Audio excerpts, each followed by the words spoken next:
Okay, I'm here to give some highlights of the first week of the 1972 baseball season. I'm a little farther behind in this season than I had expected to be due to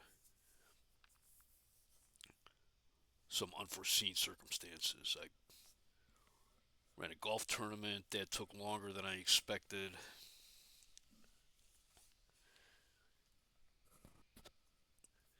Myself, along with my family, have been sick at our house. I got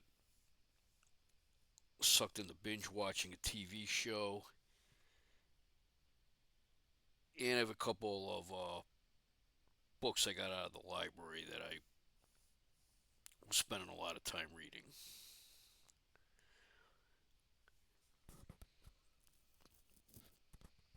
This year, as people know now, the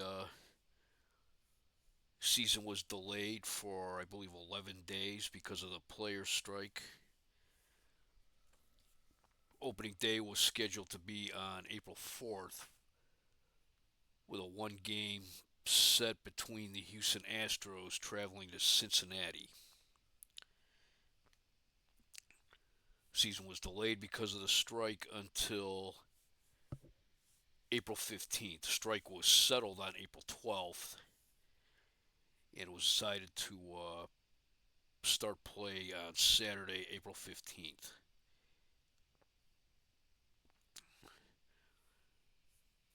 So we go to Cincinnati, where the defending National League champion Los Angeles Dodgers come into play, the 1970 National League champion Cincinnati Reds.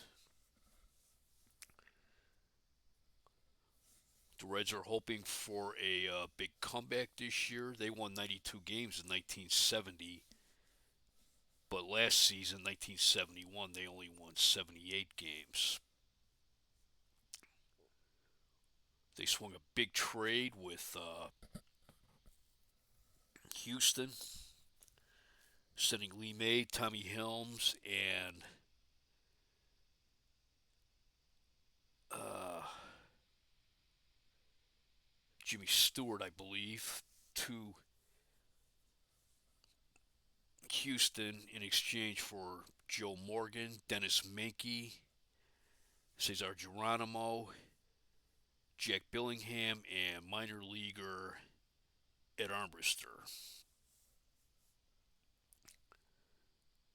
On opening day, Jack Billingham made his debut with the Reds, pitching against Don Sutton of the Dodgers. Sutton had been the Cy Young Award winner in the National League in 1971.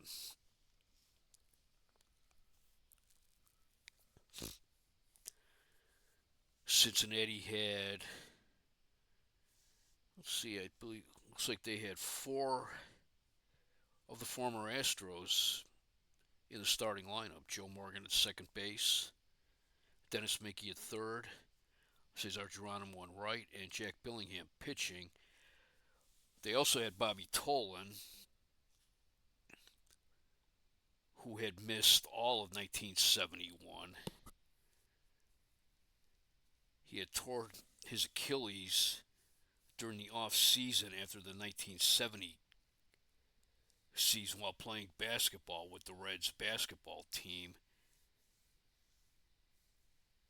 And then while he was rehabbing to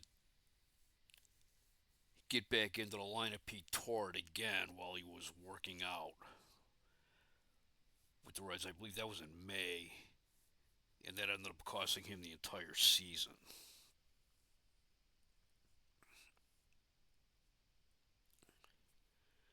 Reds got off to a quick start. Pete Rose in the first Reds at bat of the year doubled.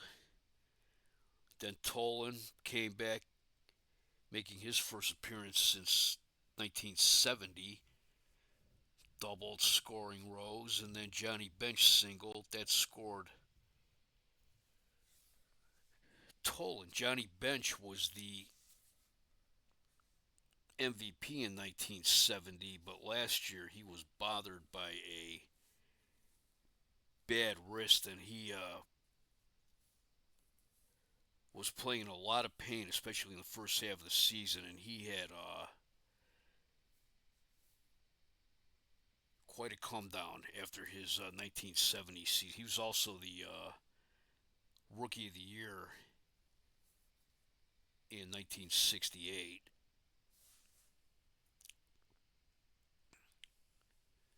In fact, there were several Rookies of the Year playing in this game. Joe Morgan had been the Rookie of the Year.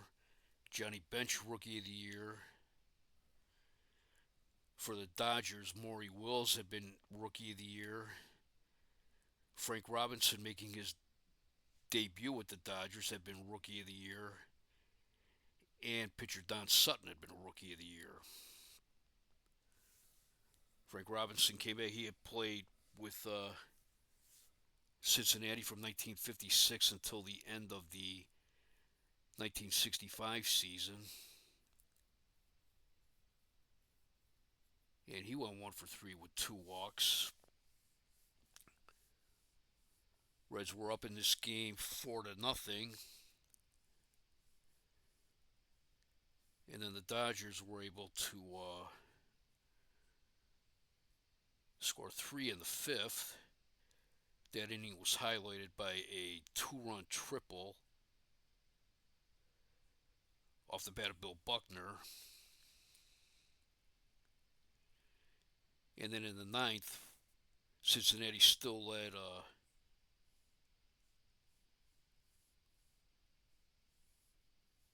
4-3. Billingham was looking for a complete game and victory. And with 1 out, Willie Crawford tripled.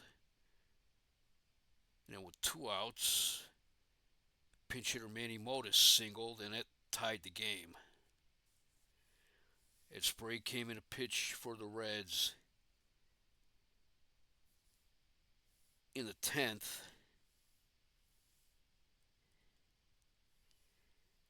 And he struggled, giving up a leadoff single to relief pitcher Mike Strahler. Then he walked Willie Davis. Then Frank Robinson singled. That loaded the bases. And Jim Lefevre broke the tie with a sacrifice fly. And Los Angeles won the game 5-4.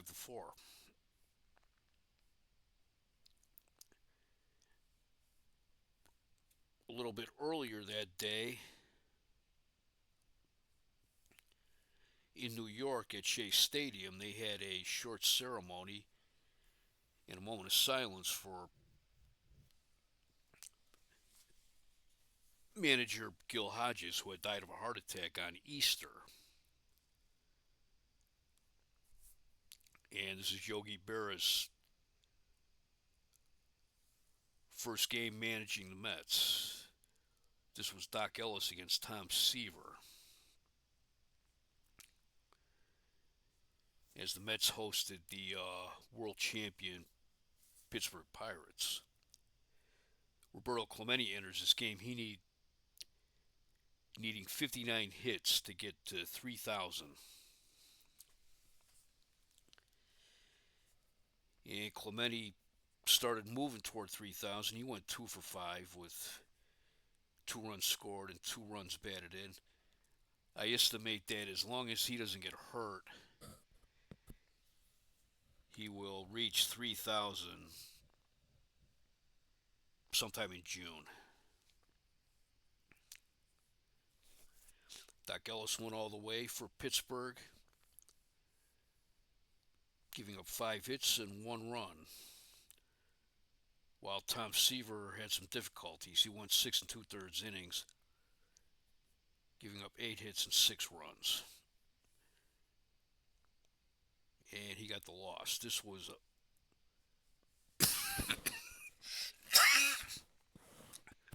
Jim Fragosi's first game as a member of the Mets.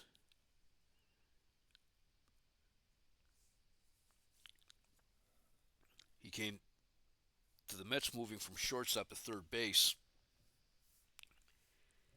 and he is about the 45th third baseman that the Mets have employed since they joined the league in 1962. Pittsburgh got off to a strong start, beating the Mets 10-1. And also that day, Major League Baseball debuted in Arlington as brand new Texas Rangers faced the California Angels. Andy Messersmith of the Angels pitched 8 strong innings, giving up only 2 hits and 1 unearned run, as the Angels beat the Rangers 4-1.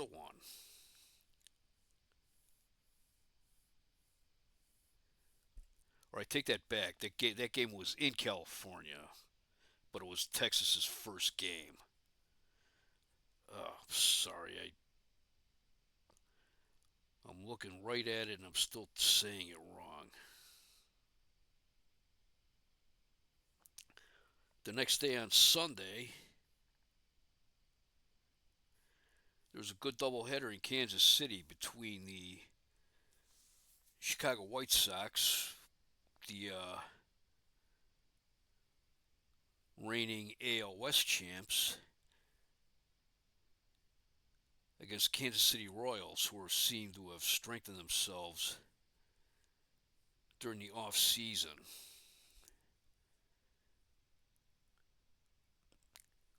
Dick Allen, now playing for Chicago, went 2 for 2 with 3 walks in the first game. On opening day, he homered in his first at bat with the White Sox.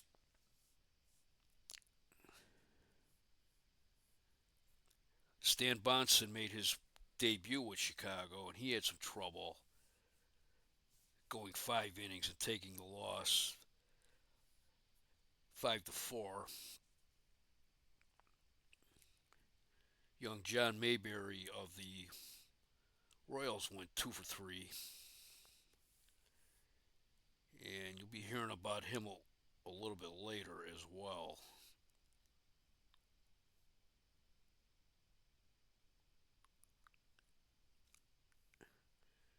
And then in game 2 of that doubleheader, Tom Bradley made his first start of the year for Chicago,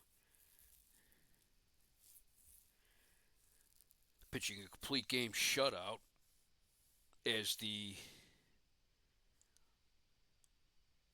White Sox ended up splitting the doubleheader, winning 1-0.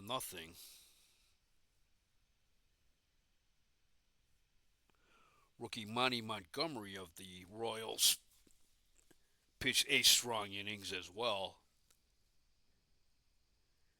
giving up only 1 run. That was in the 7th inning.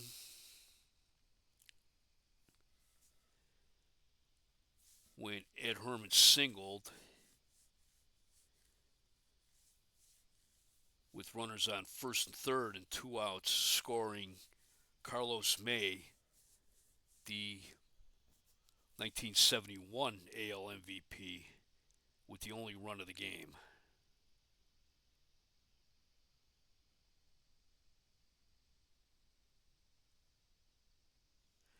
And we move ahead to Tuesday at Three Rivers Stadium, where the Chicago Cubs come in to face Pirates.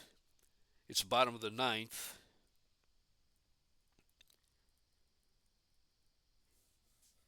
Cubs holding on to a 4-3 lead.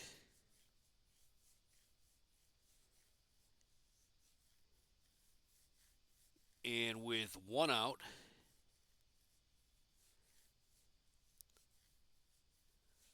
runners on first and third, Gene Alley singles.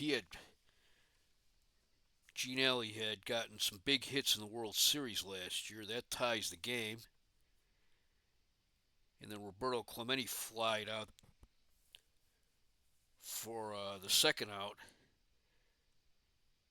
And then Big Willie Stargell doubles, that scores Dave Cash, and Pittsburgh squeaks out a 5-4 win over Chicago. Clemente went 2 for 5.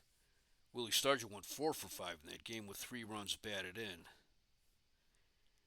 And that leaves both Chicago and Pittsburgh with a 2-1 record.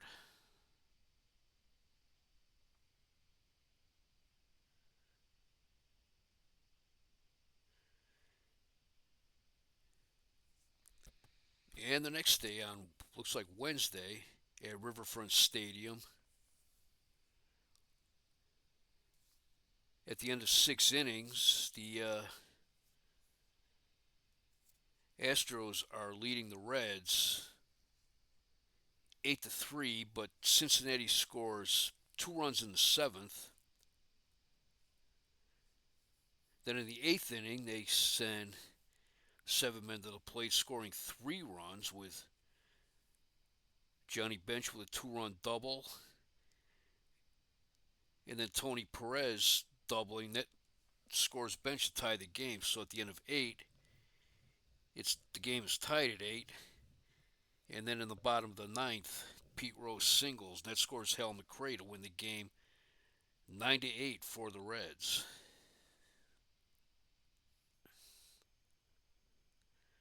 On April 20th, the Baltimore Orioles moved their record up to 4-1 when Pat Dobson throws a 3-hitter against the Tigers. Tom Timmerman for the Tigers in 7 innings. He only gave up 4 hits. He gave up 1 run.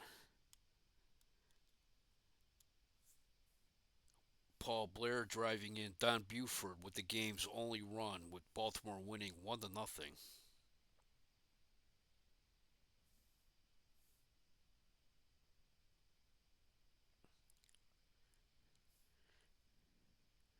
And then on Saturday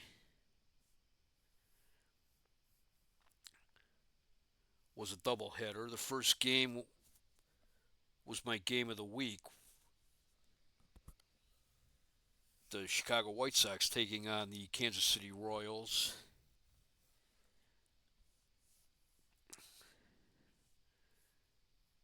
Yeah, Wilbur Wood pitching, looking for his 3rd win of the season.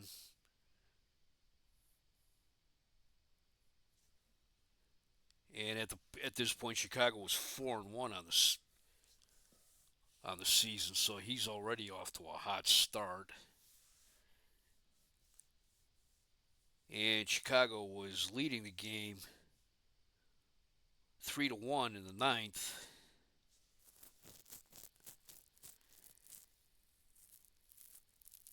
And with 2 outs and a runner on second,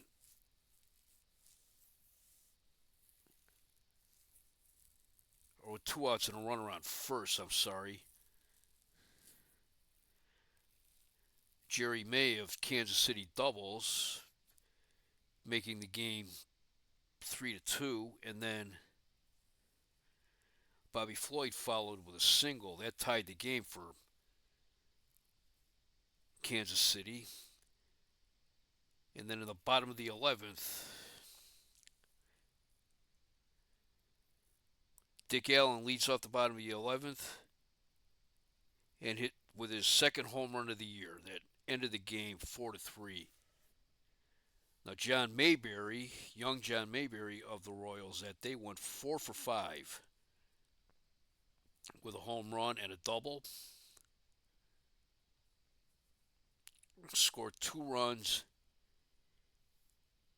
and he drove in 1 run. Game 2 of the doubleheader,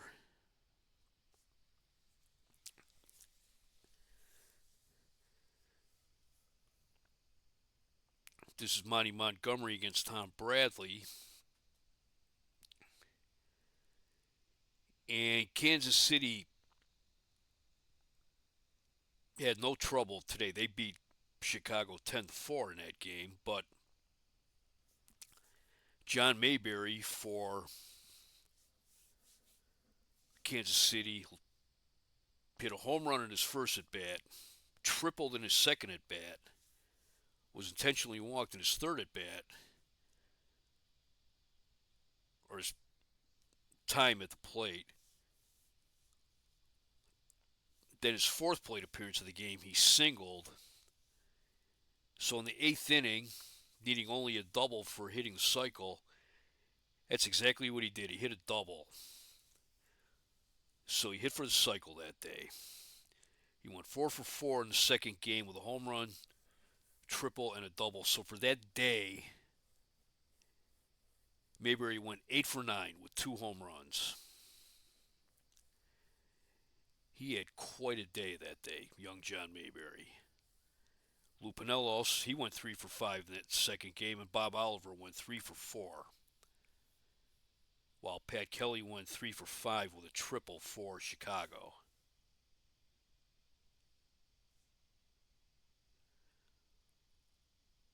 So they went from a bit of a pitcher's duel in the first game to a kind of slugfest, although with Kansas City coming way out on top in the second game.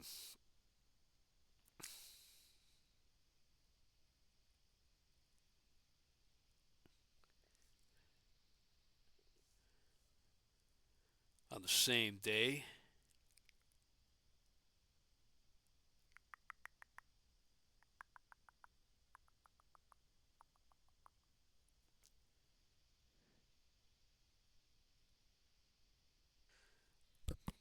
I misspoke. It was the day after, on Sunday.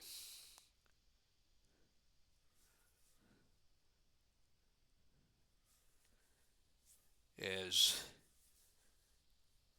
the Pirates were in Philadelphia, and Bob Moose of the Pirates threw a two-hitter.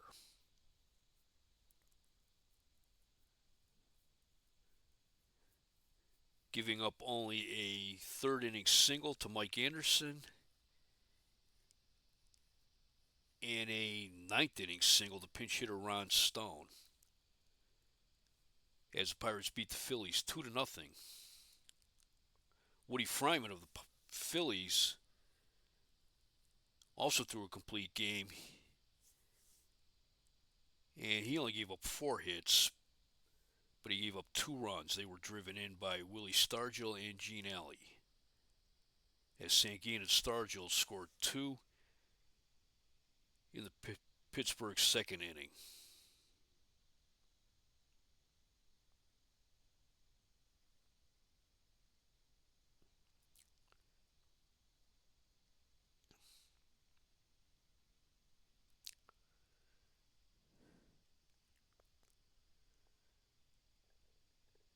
All right, let me see here. The Braves.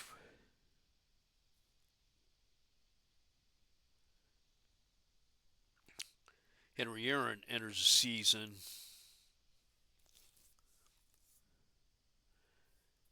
with 592 home runs.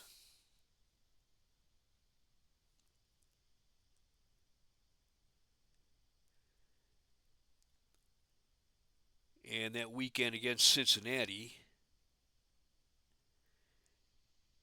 Aaron hit home run number 593 on Saturday and 594 on Sunday against Cincinnati.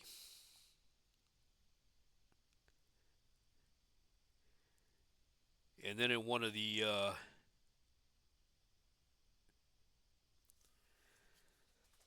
most dramatic games of the young season was played on Sunday in Minnesota,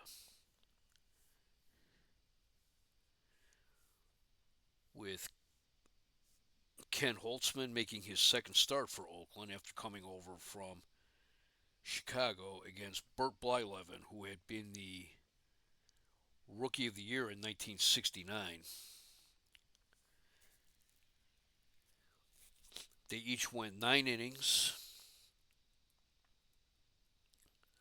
Holtzman giving up 2 hits, striking out 3. Blyleven went 9 innings, giving up 4 hits, walking 3, striking out 7. And they were both pulled for pinch hitters. And after 9, there was still no score. Game goes into extra innings, 10th inning, 11th inning, 12th inning. No runs scored. 13th inning, no runs scored. 14th inning, no runs scored. 15 innings, no runs scored. Then in the 16th inning, top of the 16th, Oakland looks like they might finally break the game open. No, I'm sorry. Bottom of the 15th. And it looks like Minnesota might finally be able to push a run through. With Bob Locker pitching, Cruz singled up the middle, then on an error took second. Harmon Killebrew walked. Bobby Darwin singled to very short center, so Cruz stopped at third. Minnesota has the bases loaded, nobody out. Then Rich Reese comes up, hits a sharp liner up the middle. Campaneris spears it. His momentum takes him to second base. He steps on second. He throws to first, catching Darwin off the base. Triple play. The A's escape, after turning a triple play after 15 innings. It is still no score. Then in the 16th inning, with one out, Bobby Brooks for Oakland single, took second on an outfield error. Dave Duncan walked. A wild pitch moved both of the runners to scoring position. Dick Green was intentionally walked. Then the pitcher, Bob Locker, works rookie Bob Gebhard for a walk. Bobby Brooks scores after 16 innings. The first run of the game is scored. Oakland takes a 1-0 lead. And then Bert Campaneris, who instigated the triple play in the last inning, hits a sharp grounder down the first base line, rattles around in the corner, scoring Dave Duncan, scoring Dick Green, scoring Bob Locker. Campaneris is on third with a triple. Finally breaks the game open. Oakland leading 4-0. And then Minnesota went quietly in the bottom of the 16th. So a 16-inning game at Metropolitan Stadium. The Oakland A's win it 4-0.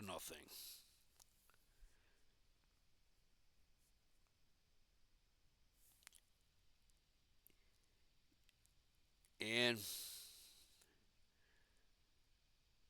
that is my quick wrap-up of the first week of the 1972 baseball season.